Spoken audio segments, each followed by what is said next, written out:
Hello friends, இந்த வீடியோவில் என்னோடய சேனல் எப்படி ஃப்ரீஸ் ஆச்சுங்கிற ஸ்டோரி தான் சொல்லியிருக்கேன். நியூவாக சேனல் க்ரியேட் பண்ணியிருக்கவங்க கண்டிப்பாக பாருங்கள், உங்களுக்கு ரொம்ப யூஸ்ஃபுல்லாக இருக்கும். வாங்க வீடியோக்குள்ளே போகலாம். இது என்னோடய நியூ சேனல். இதுக்கு முன்னாடி ஜோயிம் லைஃப் ஸ்டைல்னு நான் ஒரு சேனல் வச்சுருந்தேன். அந்த சேனல் பார்த்திங்கன்னா ஃப்ரீஸ் ஆகிடுச்சு. கிட்டத்தட்ட 1 மந்த் கிட்டே நானும் வெயிட் பண்ணி பார்த்தேன். ஆனால் இன்னும் அன்ஃப்ரீஸ் ஆகவே இல்லை. அதுக்கப்புறமா அன்ஃப்ரீஸ் ஆகுமான்னு தெரியல. அதனால தான் நான் நியூ சேனல் இப்போ க்ரியேட் பண்ணிட்டேன். அந்த சேனலில் ஒரு 50 டேஸ்லேயே ஒரு 1000 சப்ஸ்கிரைபர் கிட்ட கிடச்சிது. அந்தளவுக்கு நல்ல க்ரோத்தில் தான் போயிட்டு இருந்தது அந்த சேனல். மேலே ஸ்க்ரீன்ஷாட் ஷேர் பண்ணியிருக்கேன். நீங்கள் அதை பார்த்தீங்கன்னா கூட உங்களுக்கு நல்லாவே தெரியும்.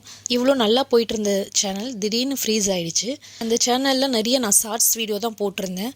நானும் டெய்லி ஷார்ட்ஸ் எல்லாம் அப்லோட் பண்ணி பார்த்துட்டே இருந்தேன். வியூஸ் போகவே இல்லை. சேனல் ஃப்ரீஸ் தான் ஆயிருக்குங்கிறத கண்டுபிடிக்கவே கிட்டத்தட்ட 15 டேஸ்க்கு மேலேயே ஆயிடுச்சு. அதுக்கப்புறம் நான் எந்த ஷார்ட்ஸ் அப்லோட் பண்ணாலும் 10 வியூஸ் 7 வியூஸ் இது மாதிரி தான் வியூஸ் கிடச்சிது. 50 டேஸில் ஒரு 1000 சப்ஸ்கிரைபர் கிட்ட கிடைச்ச சேனல் திடீர்னு அப்படியே வியூஸ் எல்லாம் டவுன் ஆகிடுச்சு. என்ன பண்ணுறதுன்னு எனக்கு ஒன்றுமே புரியல. நானும் யூடியூப்பில் இது ரிலேட்டடாக நிறைய வீடியோஸ் சர்ச் பண்ணி பார்த்துக்கிட்டே இருந்தேன், எப்படி அன்ஃப்ரீஸ் பண்ணலான்ட்டு. ட்ரை பண்ணியும் பார்த்தேன், ஆனால் எதுவுமே ஒர்க் அவுட் ஆகலை. இது வரைக்கும் அது ஃப்ரீஸில் தான் இருக்குது. ஸோ இதுக்கு மேலேயும் வேலைக்கு ஆகாதுன்னு நியூவாக சேனல் நான் க்ரியேட் பண்ணியிருக்கேன். அந்த சேனலில் நான் பண்ண எந்த மிஸ்டேக்கையும் நான் இதில் பண்ணிடாமல் ப்ராப்பராக எல்லாத்தையும் நான் பண்ணணும்னு முடிவு பண்ணி நான் ஸ்டார்ட் பண்ணியிருக்கேன். அந்த சேனல் ஏன் ஃப்ரீஸ் ஆச்சுங்கிற ரீசனை நான் நெக்ஸ்ட் வீடியோவில் சொல்கிறேன்.